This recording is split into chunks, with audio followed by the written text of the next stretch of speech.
pertama pembukaan, yang kedua sambutan dari Bapak Wakil Kepala Sekolah, dan selanjutnya acara didesiminasi 1.4 oleh Ibu Silvi Widyastuti.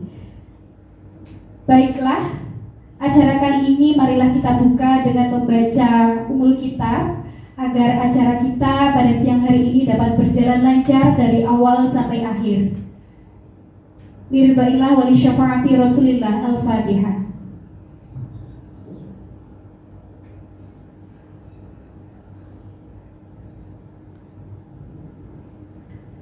Amin, amin ya rabbal alamin. Acara selanjutnya sambutan dari Bapak Rohmat selaku Wakil Kepala SMP Negeri 1 Tulungagung. Kepada beliau dipersilahkan. Assalamualaikum warahmatullahi wabarakatuh. Bismillahirrahmanirrahim. Alhamdulillahirrahmanirrahim. Kita panjatkan puji syukur kepada Allah Subhanahu wa Ta'ala yang telah melimpahkan segala rahmat serta hidayah sehingga kita bisa berkumpul di ruang pertemuan ini dalam keadaan sehat walafiat. Tidak lupa yang saya hormati Ibu Silvi sebagai narasumber dalam tema pemahaman budaya positif di modul 1.4, yang saya hormati Bapak Ibu audien di modul 1.4 tentang pemahaman budaya positif. Yang pertama-tama kami ucapkan terima kasih atas kehadiran Bapak Ibu semua yang memenuhi undangan Ibu Silvi terkait dengan pemahaman budaya positif di sekolah ini, yaitu di program guru penggerak angkatan 9 khususnya di modul 1.4, bahwa di dalam budaya positif ini sangat banyak yang bisa kita terapkan, apalagi di sekolah kita yang luar biasa besar dan banyak siswanya. Maka ini perlu kita budayakan, yaitu budaya positif yang banyak sekali yang harus kita terapkan. Di sini Bu Silvi sudah punya rencana, yaitu mempositifkan sehingga budaya-budaya yang harus kita berikan di sekolah ini nantinya akan berdampak positif bagi siswa kita khususnya. Bapak Ibu yang kami hormati, di sekolah kita ini sebenarnya sudah banyak kita laksanakan budaya positif, seperti ketika anak-anak masuk pertama kali ini, yaitu dengan S5, salam sapa, santun dan seterusnya. Ini sudah kita laksanakan. Ini merupakan salah satu budaya positif yang sudah kita laksanakan. Kemudian menjaga kebersihan, ini juga merupakan budaya positif. Kemudian tata tertib, memakai seragam, kemudian mematuhi peraturan sekolah yang sudah kita berikan SOP-nya oleh kesiswaan, ini juga merupakan budaya positif.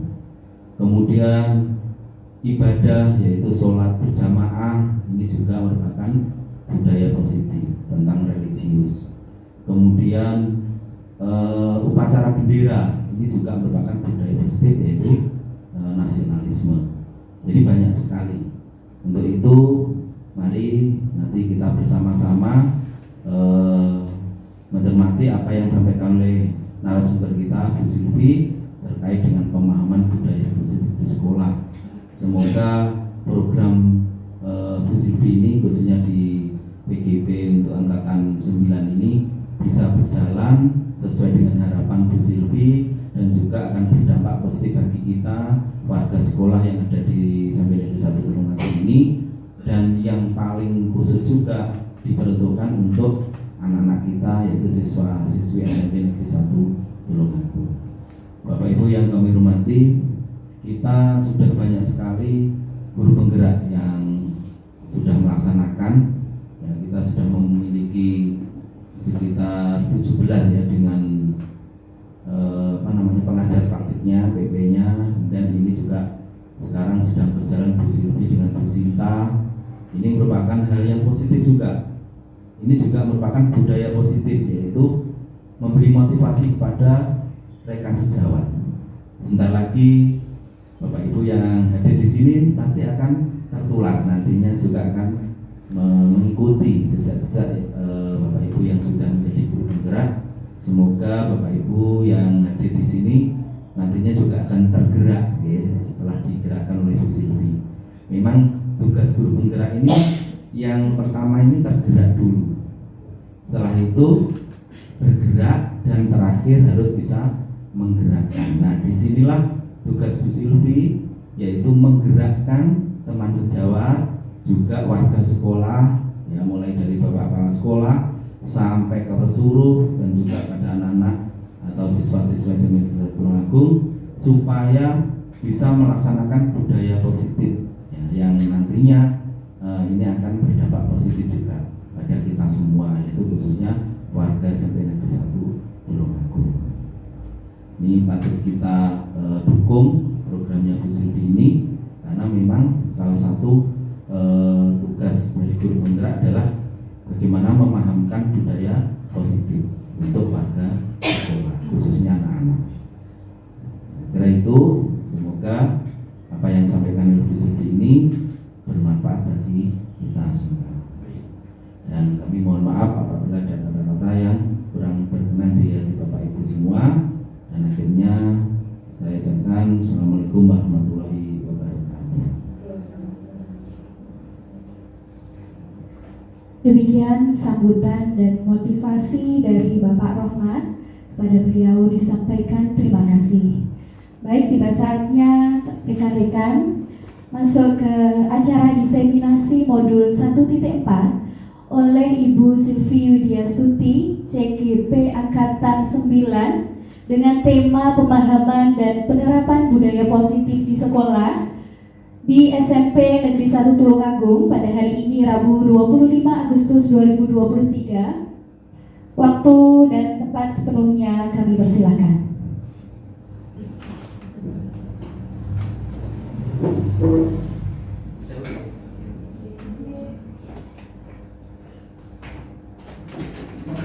Di depan saja nih, biar lebih enak.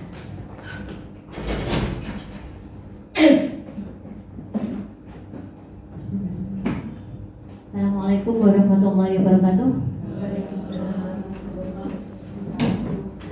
Pertama-tama marilah kita ucapkan puji syukur kehadiran Allah Subhanahu wa taala yang telah memberikan rahmat taufik hidayahnya sehingga kita bisa menghadiri acara pada siang hari ini dalam keadaan sehat walafiat tanpa kurang suatu apapun.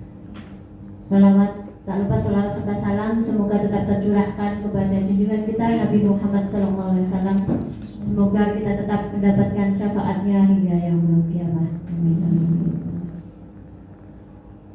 Tak lupa saya juga mengucapkan banyak terima kasih kepada Bapak Ibu guru yang berkenan hadir pada siang hari ini dalam acara diseminasi pemahaman dan penerapan budaya positif di sekolah dalam dalam pemenuhan salah satu pemenuhan tugas di program guru penggerak yang saya ikuti bersama saya Silvi Widyastuti, calon guru penggerak angkatan 9 dari SMP Negeri 1 Tulungagung. Oke, tadi Pak Rohmat sudah sedikit memberikan contoh ya, apa itu budaya positif. Kira-kira menurut Bapak Ibu guru, budaya positif itu penting nggak diterapkan di sekolah kita? Penting ya. Kenapa? Mungkin ada yang berkenan untuk memberikan pendapat. Ya, oke, moga bisa.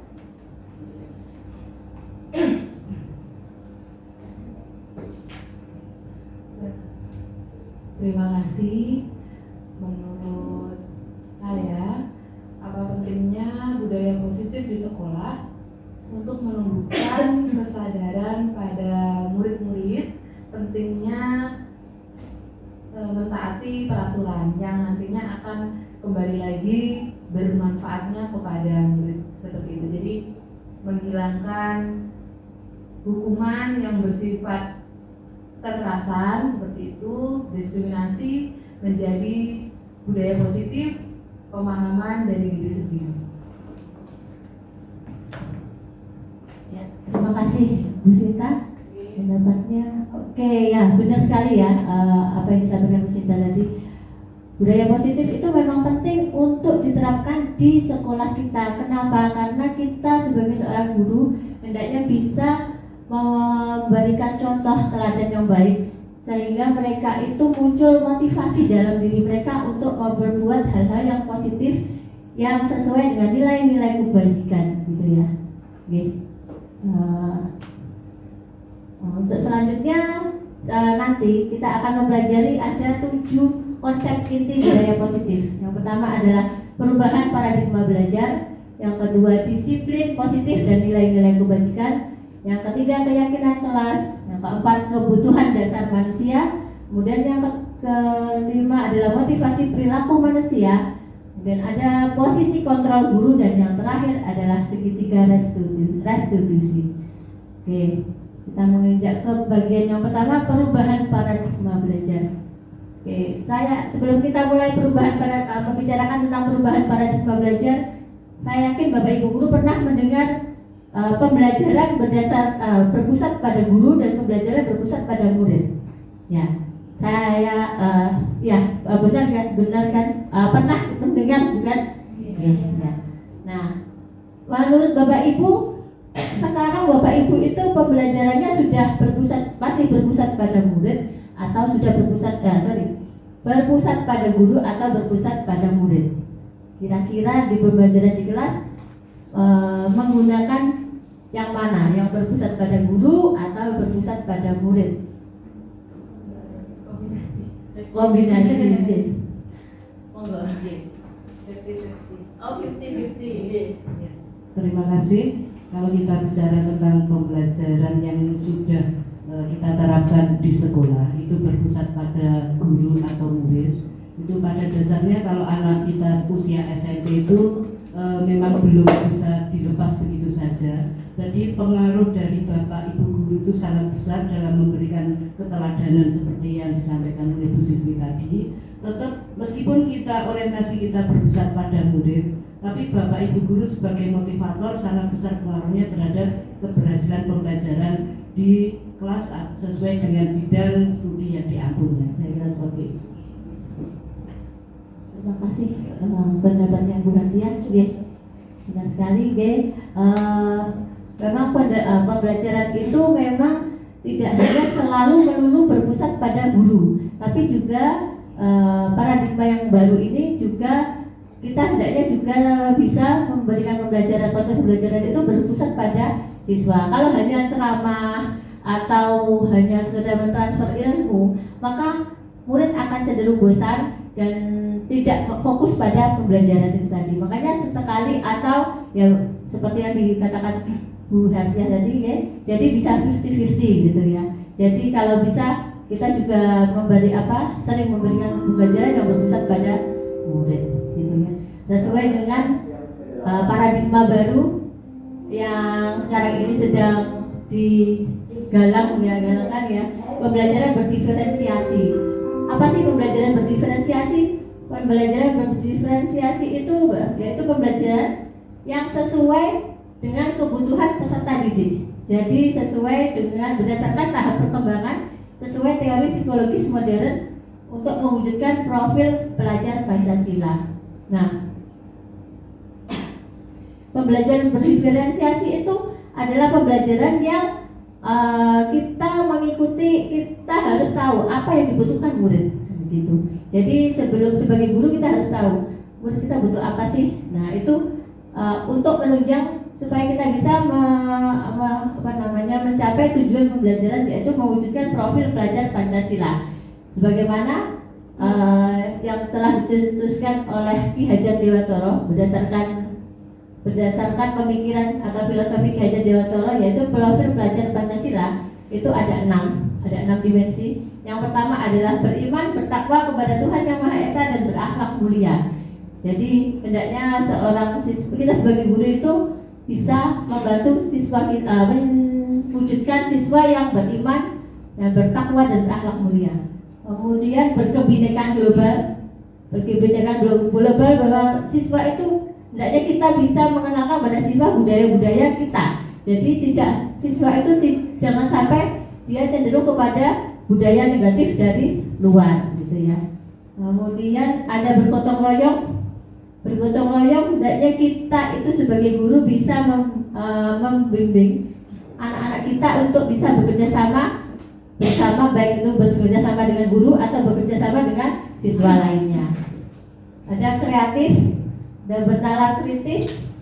Kemudian yang terakhir adalah mandiri. Jadi kalau siswa kita mandiri, maka mereka akan bisa menghadapi masa depan itu dengan lebih baik. Oke. Masih semangat Bapak Ibu? Oke, untuk yang selanjutnya adalah disiplin positif. Nah, ketika kita mendengar kata disiplin, pasti yang terpikirkan, tersirat dalam benak kita adalah aturan, tata tertib, hukuman dan sebagainya. Tapi sebenarnya disiplin itu berasal dari kata disiplin yang berarti belajar. Disiplin itu mengarah pada disiplin diri yang memiliki tanggung jawab terhadap apa yang diyakininya. Jadi gini, siswa jika memiliki nilai yang diyakininya, maka akan muncul disiplin diri untuk memenuhi atau untuk berbuat sesuai dengan nilai yang diyakininya gitu. Nah, disiplin diri ini akan membentuk disiplin positif yang merupakan salah satu cara penerapan disiplin yang bertujuan untuk menumbuhkan kesadaran serta memberdayakan peserta didik untuk melakukan sesuatu tanpa imbalan, ancaman atau hukuman. Jadi kalau siswa sudah memiliki disiplin positif, maka dia dalam melakukan sesuatu itu tidak perlu lagi dia akan berperilaku berdasarkan motivasi dari dalam dirinya sendiri. Jadi dia tidak takut, dia melakukan sesuatu itu tidak takut kepada orang lain, bukan karena ingin dipuji, mendapat penghargaan, atau karena takut karena nanti diberi hukuman, gitu ya. Jadi kayak misalnya siswa datang tepat waktu di sekolah, itu sebagian mungkin walaupun tidak semua ya, kadang mereka datang tepat waktu itu karena takut dihukum. Nah, itu termasuk masih motivasi dari ekstrinsik, motivasi dari luar, bukan dari dirinya sendiri. Tapi juga tidak semua ya. Ada beberapa siswa juga pasti masih sudah memiliki motivasi ya. Dia ingin datang lebih awal. Nah, mungkin karena dia sangat suka datang ke sekolah. Nah, itu sangat suka belajar di sekolah. Itu termasuk motivasi diri sendiri ya. Itu termasuk salah satu disiplin positif yang ada di dalam dirinya gitu. Kemudian sebagai guru, kita sebagai pendidik, tujuan kita adalah menciptakan peserta didik yang memiliki disiplin diri sehingga perilaku mereka mengacu pada nilai-nilai kebajikan universal dan memiliki motivasi intrinsik dalam perubahan perilaku ke arah yang lebih baik. Jadi kalau mereka memiliki motivasi intrinsik, motivasi dalam dirinya mereka sendiri, maka mereka akan bisa berperilaku yang lebih baik gitu. Nah,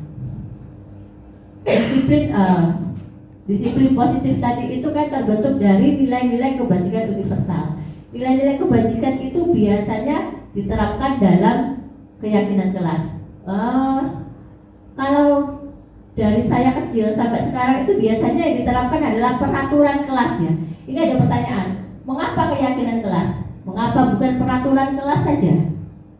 Nah, ada yang bisa memberikan pendapatnya, apa bedanya peraturan kelas dengan keyakinan kelas ya?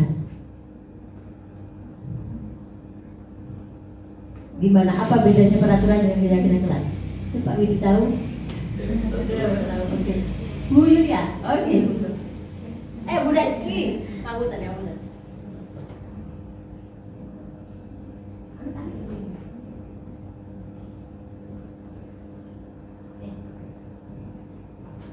Terima kasih untuk waktu yang diberikan. Kalau menurut saya, perbedaan antara keyakinan kelas dengan peraturan kelas itu kalau keyakinan kelas sudah tertanam di diri siswa masing-masing. Jadi dilaksanakannya bukan atas paksaan atau sesuatu yang diikat dari luar. Tapi kalau peraturan kelas itu menurut saya itu sudah sudah ditetapkan oleh sekolah, sudah ditetapkan bersama dan sifatnya mengikat mereka atau harus dipatuhi begitu. Tapi kalau keyakinan itu kan sudah tertanam dari diri sendiri, tidak ada paksaan, itu sudah otomatis akan dilakukan bersama secara sukarela tanpa ada paksaan atau tanpa merasa terikat begitu.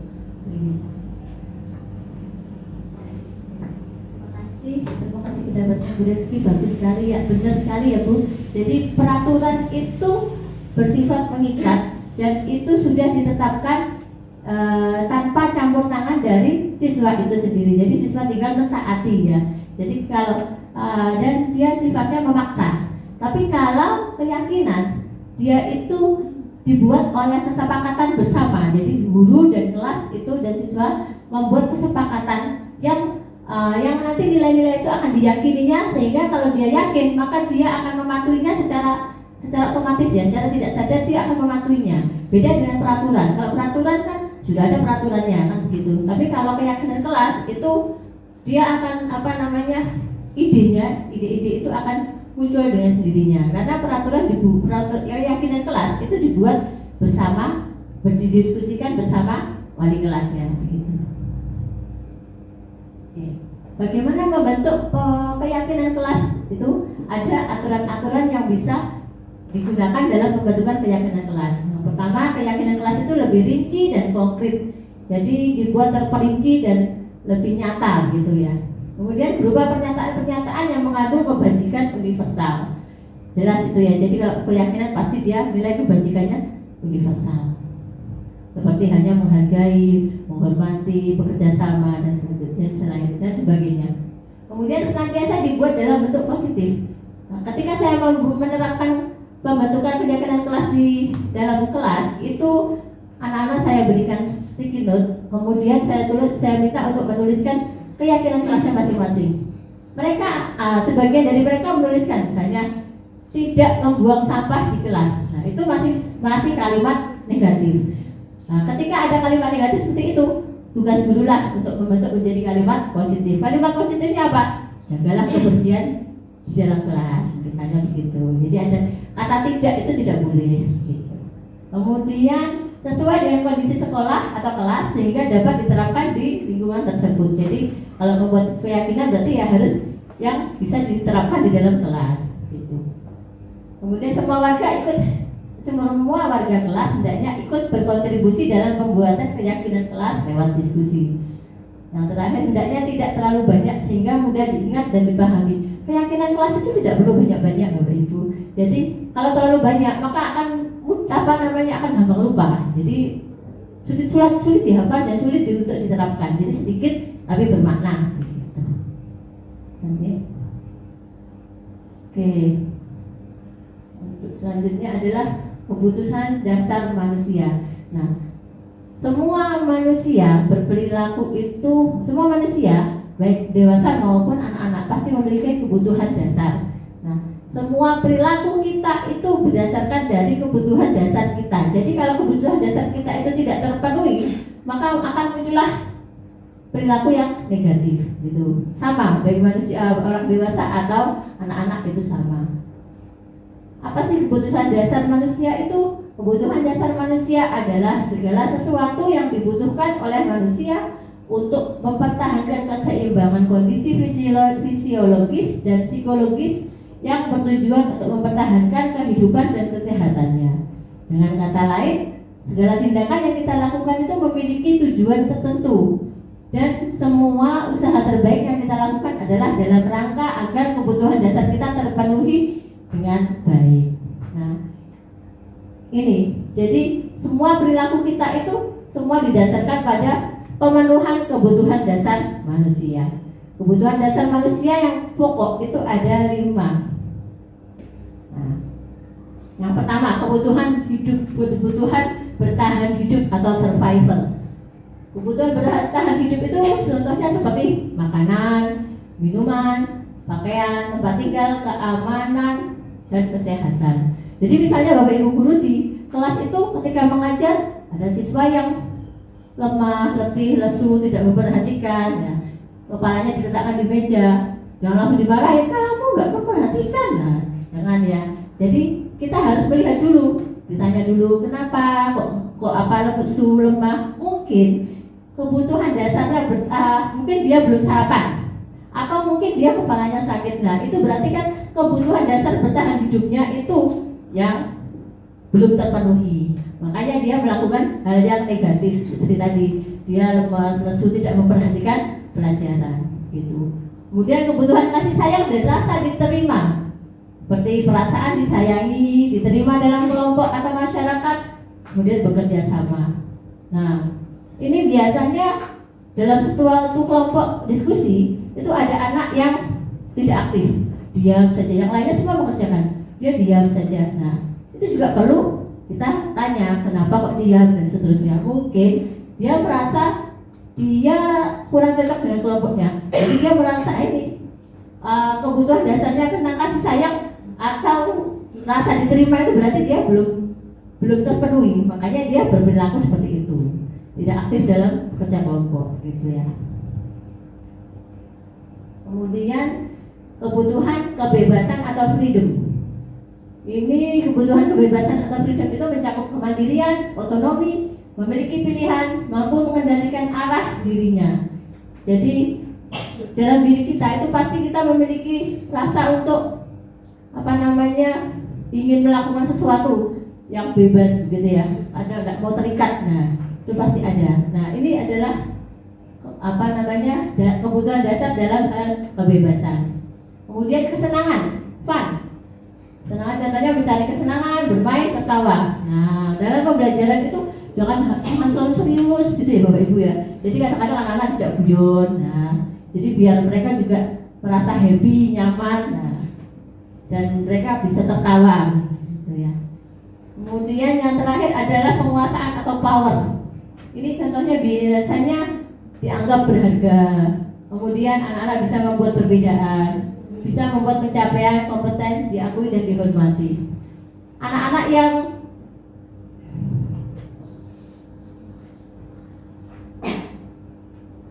biasanya anak-anak yang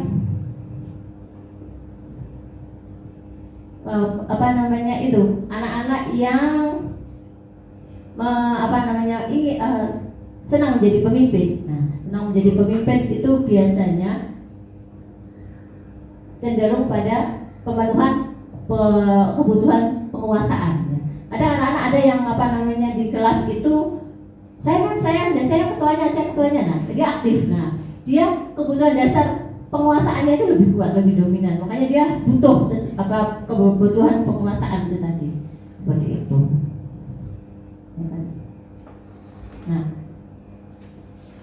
next, motivasi perilaku manusia. Nah, pemenuhan kebutuhan dasar manusia itu juga tak lepas dari motivasi perilaku manusia. Motivasi perilaku manusia berdasarkan Diana Goset ada 3 motivasi, yaitu menghindari ketidaknyamanan atau hukuman, mendapatkan imbalan atau penghargaan dari orang lain. Nah, 2 motivasi ini merupakan motivasi ekstrinsik karena dia berasal dari pengaruh luar, bukan dari dalam dirinya masing-masing. Jadi kalau anak melakukan sesuatu karena dia takut dihukum atau dia ingin mendapatkan pujian atau penghargaan dari orang lain, maka itu masih merupakan motivasi ekstrinsik. Jadi belum merupakan bentuk disiplin positifnya, belum muncul disiplin positifnya.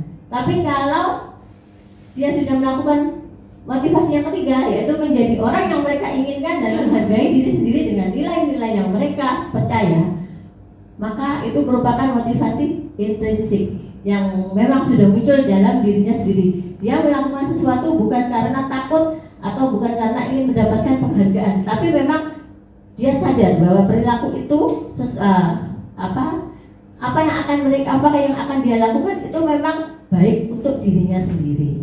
Gitu. Nah, Bapak Bapak Ibu pasti pernah mendengar istilah ini, hukuman atau konsekuensi. Nah, kalau restitusi, nah ini saya baru mendengar di program guru penggerak tentang restitusi. Kalau hukuman sama konsekuensi, saya sudah sering mendengar ya. Tapi kalau hukuman dan konsekuensi sudah sering mendengar. Kalau restitusi ini merupakan hal yang baru yang bagi saya. Nah, nanti kita belajar bersama-sama ya.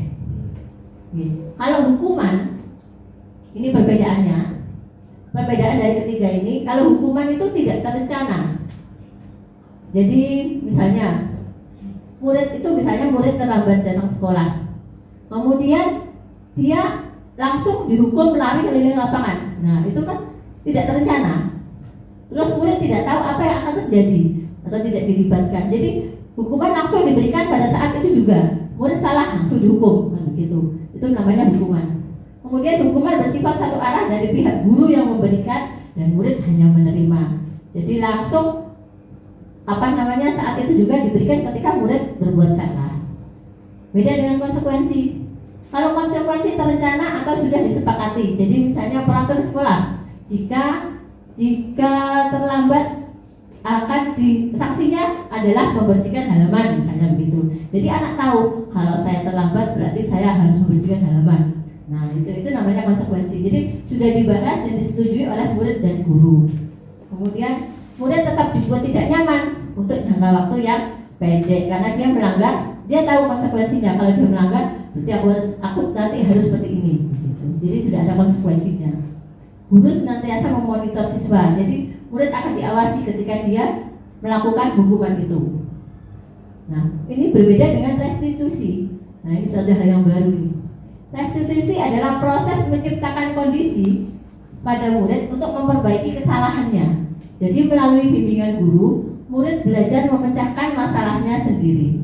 Jadi dalam sini ada proses komunikasi, kolaborasi antara guru dan siswa. Jadi guru tidak langsung memberikan hukuman atau konsekuensi, tapi guru akan melakukan komunikasi yang komunikasi yang bermakna kepada siswa tersebut, gitu ya. Nah, next. Kemudian ini ada 5 posisi kontrol guru. Ya, ada 5. Guru sebagai penghukum, sebagai pembuat rasa bersalah, sebagai teman, sebagai pemantau, atau sebagai manajer. Nah, supaya Bapak Ibu guru lebih paham lagi perbedaan dari kelima ini, akan saya ajak untuk menonton video.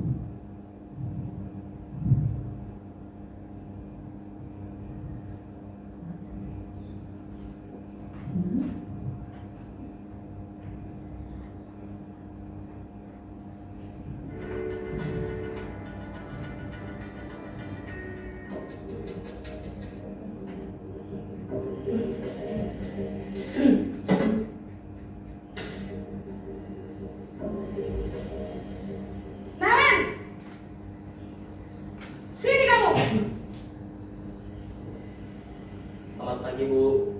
Selalu terlambat. Kamu deh, pasti terlambat. Maaf, Bu.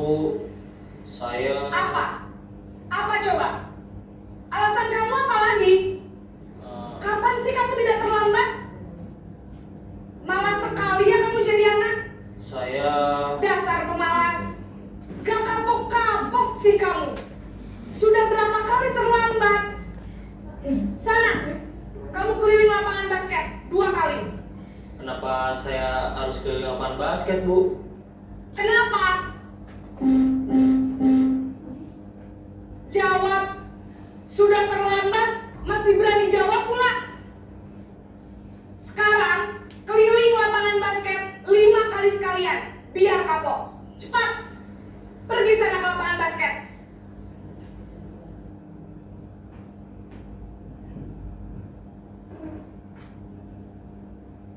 Oke. Pada posisi penghukum, guru itu biasanya menghardik, menunjuk-nunjuk, berkacak pinggang, dan membentak. Kemudian hukumannya juga verbal dan fisik. Akibatnya apa? Dampaknya murid menjadi pemberontak dan menyimpan dendam terhadap guru tersebut. Atau atau bisa jadi dia tidak menyukai guru atau mata pelajaran yang diampunya tadi. Jadi kalau diulang guru itu pasti dia tidur, dia tidak ada motivasi karena dia menyimpan rasa dendam itu tadi. Sekarang kita bandingkan dengan video yang kedua.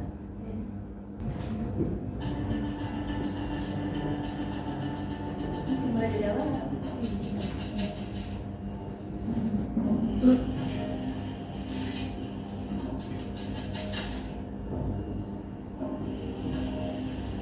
Naren!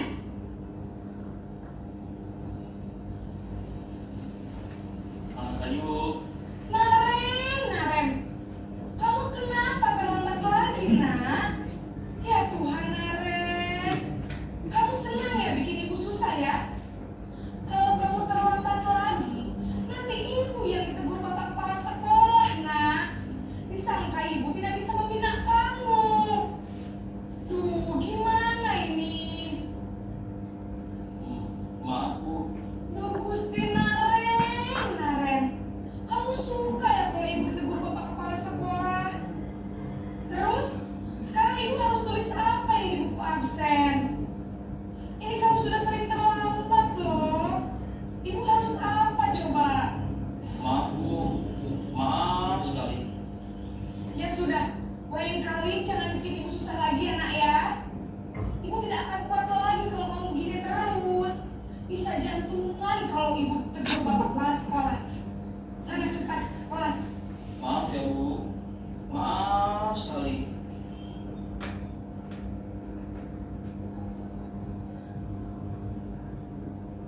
Nah, ketika Bapak Ibu guru berada di posisi membuat rasa bersalah, maka guru suaranya cenderung melembut, tenang, namun kata-katanya menyalahkan murid. Guru akan menyatakan hal-hal yang menyatakan kesalahan ada pada murid dengan membuat guru itu seolah-olah menderita. Nah, jadi kalau siswanya berbuat salah, gurunya yang disalahin nanti. Nah, seperti itu pada posisi pembuat rasa bersalah. Kemudian dampaknya apa pada murid? Membuat murid itu merasa bersalah, terus rendah diri dan menarik diri dari lingkungan. Nanti kalau saya begini nanti jangan-jangan gurunya disalahkan. Padahal itu gurunya sudah guru favorit saya. Nah, seperti itu. Nah, coba ini kita tonton lagi yang posisi teman.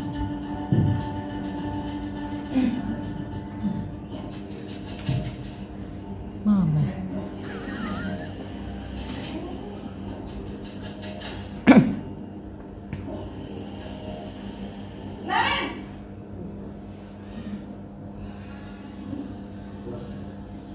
Selamat pagi, Bu. Wah, sudah jam berapa ini nak? Terlambat lagi ya sayang. Iya, Bu. Habis ibu saya belum membangunkan saya, Bu. Kamu malah menyalahkan ibu kamu.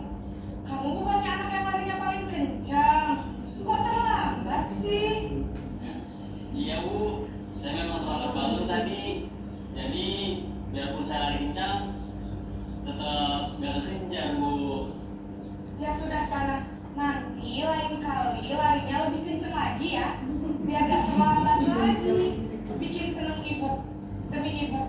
Bisa kan? Bisa lah, Bu.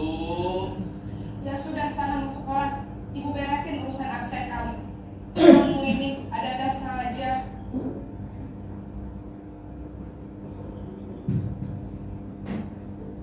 Nah, pada posisi teman, guru suaranya ramah, akrab, jadi seperti temannya sendiri. Kemudian cenderung bersenda gurau untuk menghangatkan suasana, supaya tujuannya apa? Supaya anak itu nggak takut sama dia, gitu, sama beliau. Dampaknya, murid akan bergantung pada salah satu guru. Murid tidak mandiri dan tidak bisa berpikir untuk dirinya sendiri. Jadi dia hanya baik pada salah satu guru yang memang jadi temannya itu tadi, tapi semua yang lainnya tidak menghormati. Nah, kita kan tidak mau hal seperti itu ya. Coba kita lihat pada posisi pemantau.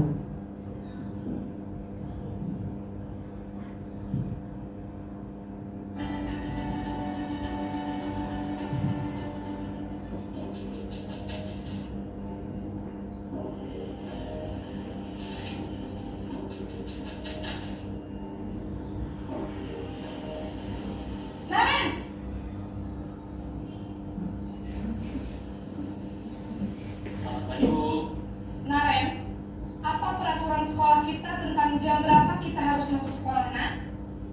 Kita harus di sekolah jam 7, Bu.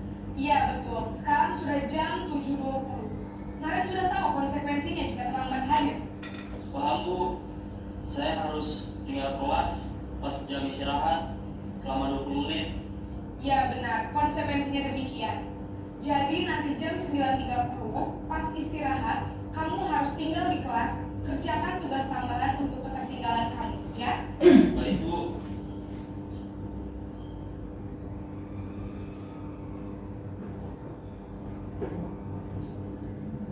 Oke.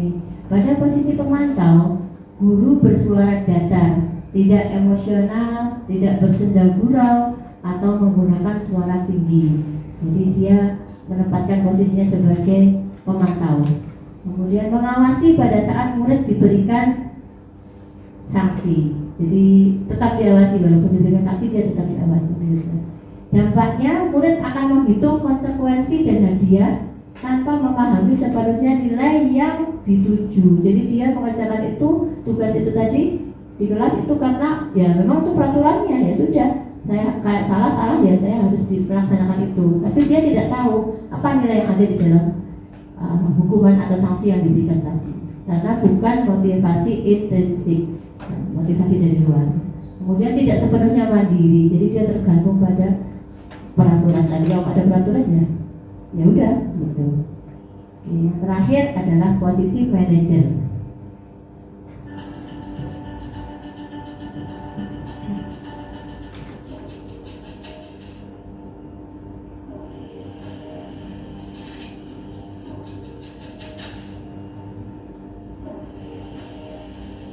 Naren!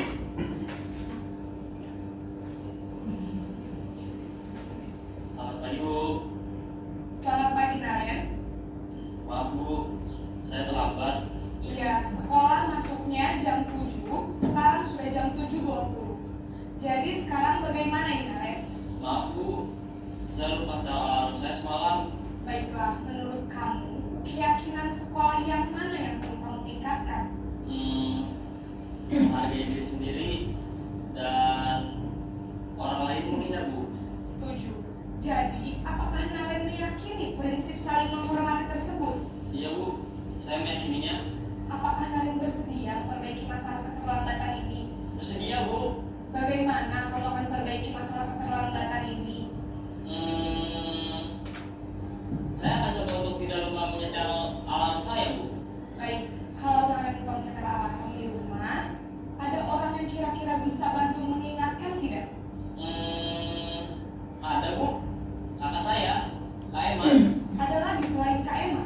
Selain Kak Emma, ada ibu saya. Baik, jadi yang mengingatkan Naren adalah Kak Emma dan ibu kamu, ya? Kira-kira akan mulai start alarm kapan nih, Naren? Setelah pulang sekolah, akan segera saya lakukan.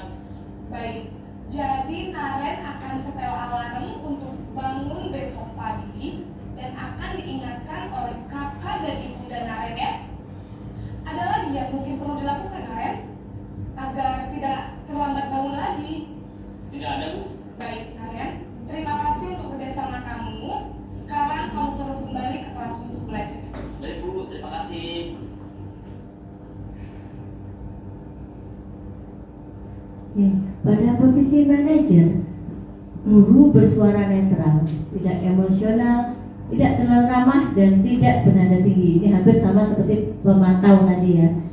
Guru akan terus mengajukan pertanyaan, mengajukan pertanyaan bermakna agar membuka pikiran murid. Bedanya dengan pemantau tadi, kalau guru sudah pemantau berdasarkan peraturan yang ada. Kalau manajer, guru yang membimbing siswa untuk mencari solusi dari permasalahannya sendiri.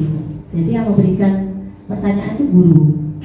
Siswalah yang memberikan, yang mencari, menemukan solusinya masing-masing sendiri. Dampaknya murid menjadi mandiri, percaya diri, dan dapat memecahkan masalah. Gitu. Nah, berikut ini nanti akan saya berikan beberapa slide yang mengandung perkataan atau pernyataan guru. Nanti Bapak Ibu guru menebak ya, Kira-kira pada posisi apa tadi? Lima posisi kontrol guru tadi apa saja? Masih ingat Bapak Ibu? Penghukum, pembuat rasa bersalah, pemantau, teman, manajer ya. Jadi ada 5 ini. Nanti coba ditebak. Kira-kira ini nanti perkataan ini termasuk dalam posisi yang mana gitu ya? Oke, nih. Saya kecewa sekali dengan kamu Ardi. Kira-kira yang mana? Membuat rasa bersalah. Yang lainnya sama? Sama dengan pendapat Ibu Tiara. Coba kita lihat. Membuat rasa bersalah. Oh iya, membuat rasa bersalah gitu ya. Menunjukkan bahwa kecewa begitu ya sama gurunya. Coba kalau yang ini, selalu saja kamu, pasti selalu yang terakhir selesai. Kira-kira yang pada posisi apa ini ya? Ada yang tahu? Selalu saja kamu, pasti selalu yang terakhir selesai. Begitu. Pada posisi apa ini ya? Kira-kira? Penghukum? Yang lainnya? Ibu setuju ya? Penghukum, pembuat rasa bersalah, teman, pemantau, dan manajer. Kira-kira yang mana ini ya? Selalu saja kamu, pasti selalu yang terakhir selesai. Membuat rasa bersalah? Penghukum? Coba kita cek jawabannya ya. Penghukum. Nah, karena di sini ada penekanan, menyalahkan si siswa. Siswa kamu salah, kamu selalu saja yang terakhir begitu ya. Seperti itu. Nah, coba kalau yang ini, apa sanksi dari kesalahan yang kamu lakukan? Apa sanksi dari kesalahan yang kamu lakukan? Manajer? Yang lain sih Bapak Ibu? Manajer? Coba kita cek ya jawabannya benar apa enggak. Memantau. Karena ini sanksi, ada sanksinya. Kira-kira sanksinya apa? Ayo, kan konsekuensinya apa? Nah, kan begitu. Jadi dia menunjukkan bahwa kalau kamu berbuat begini berarti konsekuensinya ini. Beda dengan manajer. Ya. Hampir mirip Bapak Ibu tapi beda. Ya, kalau pemantau itu cenderung menunjukkan ini loh peraturannya, ini konsekuensinya.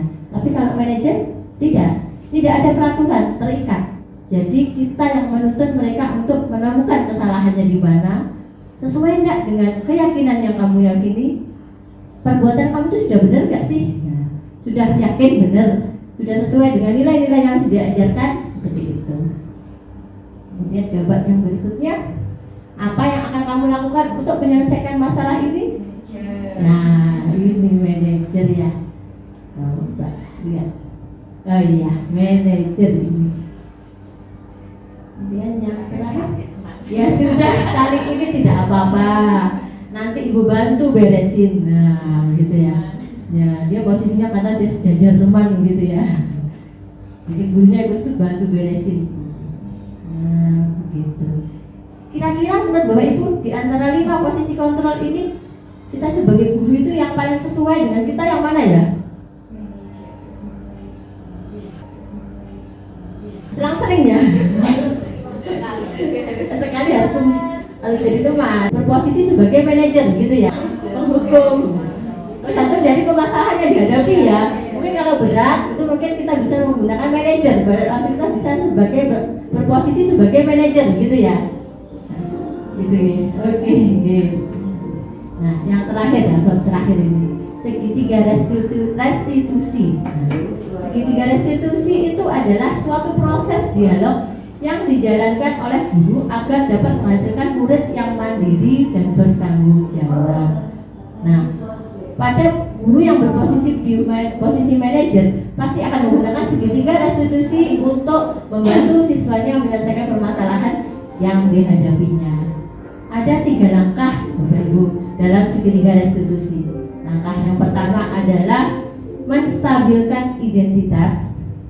Yang kedua, validasi tindakan yang salah. Dan yang ketiga, menanyakan keyakinan. Nah, bagaimana proses 3 langkah atau 3 segitiga restitusi ini? Mari kita lihat pada video berikut.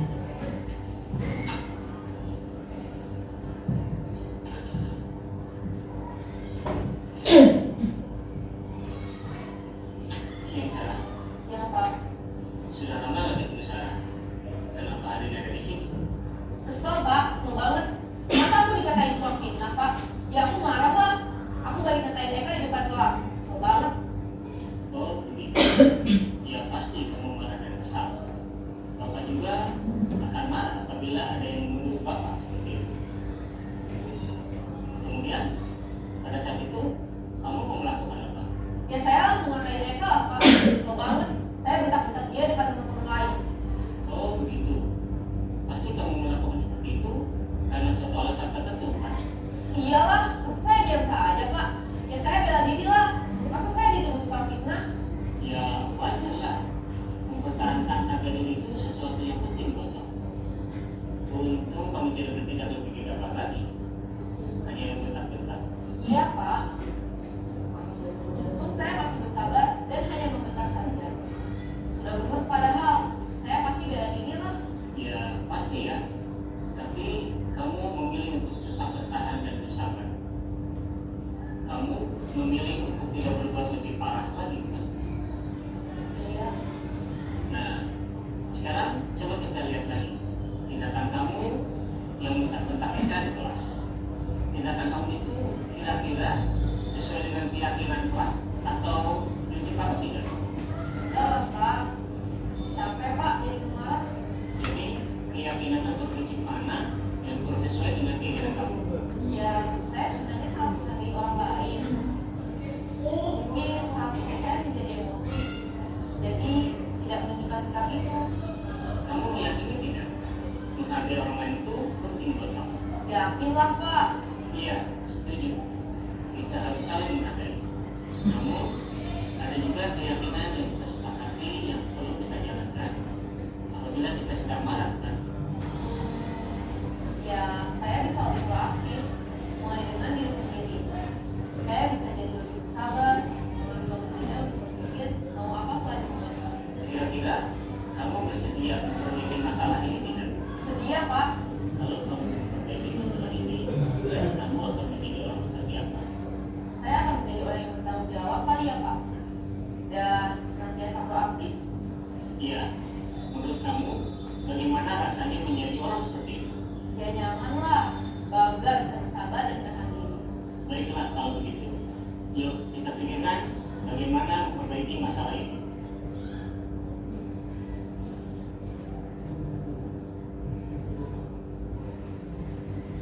Pada contoh video barusan itu adalah 3 langkah bagaimana guru melakukan langkah-langkah segitiga restitusi tadi. Mari kita bahas yang langkah pertama, menstabilkan identitas.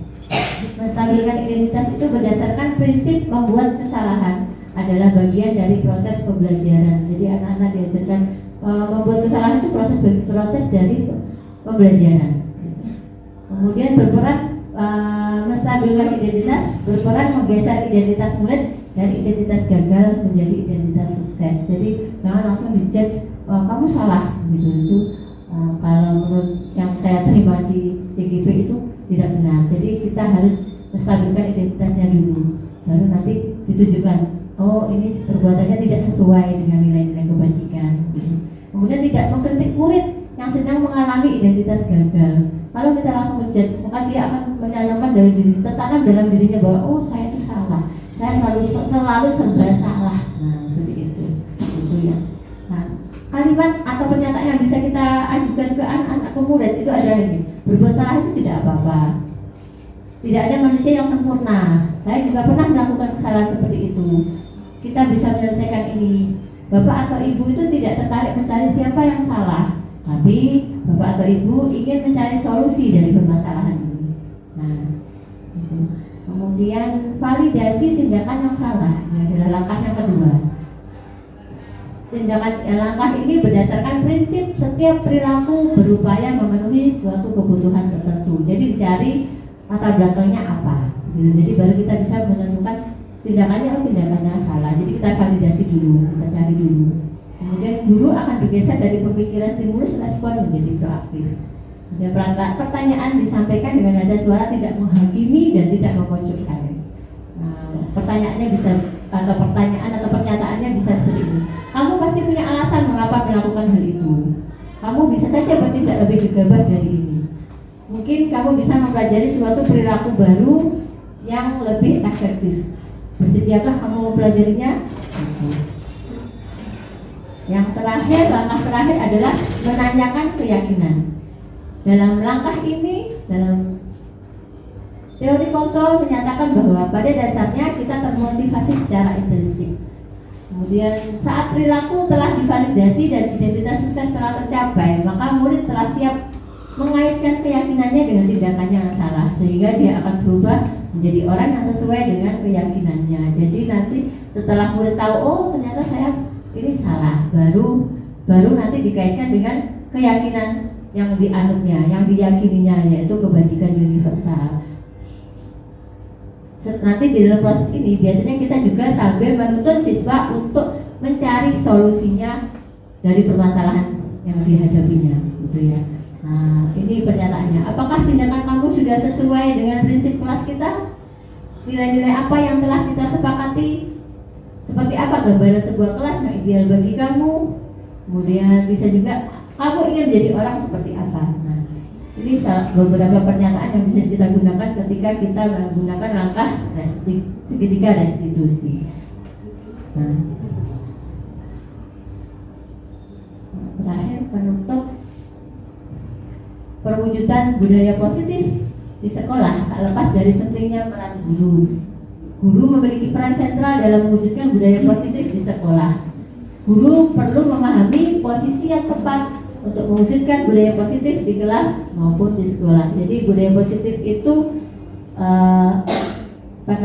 semua tergantung pada bagaimana peran seorang guru. Peran guru itu sangat penting untuk menerapkan budaya positif yang bisa dimiliki oleh siswa. Jadi siswa itu bisa termotivasi secara intrinsik, secara dari dalam, memang benar-benar dari dalam hatinya dia bisa melakukan kebajikan gitu ya, bisa menjadi siswa yang berakhlak mulia,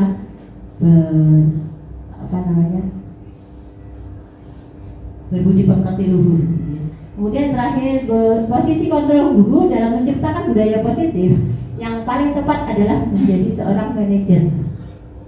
Sebab pada posisi inilah guru bisa menjadikan siswanya pribadi yang mandiri, merdeka, dan bertanggung jawab atas perilaku dan sikapnya, yang pada akhirnya dapat menciptakan lingkungan yang positif, nyaman, dan aman.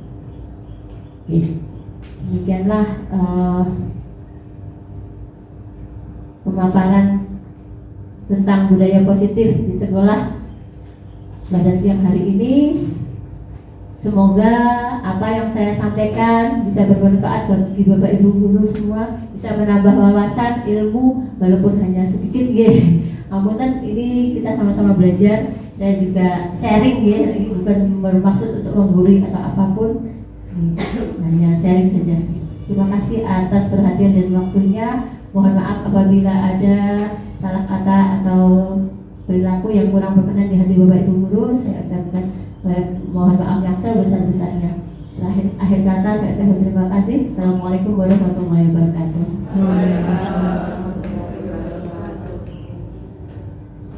Pemaparan materi yang luar biasa dari Ibu Silvi. Terima kasih Ibu Silvi atas ilmu baru yang diberikan pada kami. Bagaimana cara mengatasi permasalahan bersama siswa, bagaimana seorang guru agar menjadi lebih bijak lagi, bagaimana menjadi guru agar dapat memanusiakan manusia, agar dapat lebih bijak dalam menghadapi siswa. Terima kasih banyak atas ilmunya. Saya selaku pembawa acara, apabila ada kesalahan dari awal sampai akhir dalam membimbing acara ini, dalam membawakan acara ini, saya mohon maaf yang sebesar-besarnya. Semoga Ibu Silvi dalam menjalankan program calon guru penggerak lancar dan lulus hingga akhirnya nanti. Dan semua guru-guru yang belum, teman-teman yang belum, saya sendiri dan juga yang lainnya semoga dapat menyusul. Amin. Akhir kata, wallahul muwaffiq ila aqwamit thoriq. Wassalamualaikum warahmatullahi wabarakatuh.